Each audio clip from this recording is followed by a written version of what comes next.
പ്രിയമുള്ളവരെ, മേൽപ്പത്തൂർ നാരായണ ഭട്ടതിരിപാദനാൽ വിരചിതമായ നാരായണീയത്തിലെ അഷ്ടാംഗയോഗവും തത്സിദ്ധിപ്രകാരവും എന്ന 4-ാം അധ്യായത്തിലെ 2-ാമത്തെ ശ്ലോകമാണ് നാം ഇവിടെ ചർച്ച ചെയ്യുന്നത്. ബ്രഹ്മചര്യ ദൃഢതാദിഭിര്യമൈഹി ആപ്ലവാദി നിയമൈശ്ച പാവിതാഃ കുർമഹേ ദൃഢമപി സുഖാസനം പങ്കജാദ്യമപി വാ ഭവത്പരാഃ.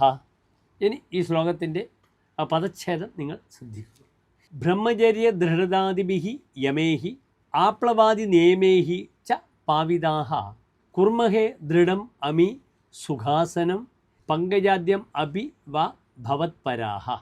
ഇനി ഈ ശ്ലോകത്തിൻ്റെ അന്വയം നമുക്ക് ചർച്ച ചെയ്യാം. അമി വയം ഭവത്പരാഃ ബ്രഹ്മചര്യ ദൃഢതാദിഭിഹി യമേഹി ആപ്ലവാദി നിയമേഹി ച പാവിതാഃ സുഖാസനം അപി വാ പങ്കജാദ്യം ആസനം ദൃഢാം കുർമഹേ. ഇനി ഈ ശ്ലോകത്തിൻ്റെ സാരാംശം ശ്രദ്ധിക്കുക. യമം, നിയമം, ആസനം തുടങ്ങിയ യോഗാംഗങ്ങളാണ് ഇവിടെ നാരായണ ഭട്ടതിരിപാദൻ ഈ ശ്ലോകത്തിലൂടെ ചർച്ച ചെയ്യുന്നത്.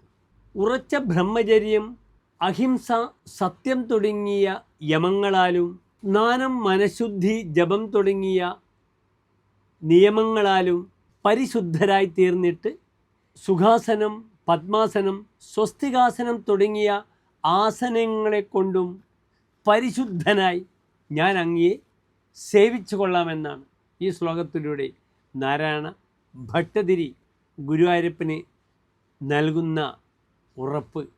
നമസ്തേ.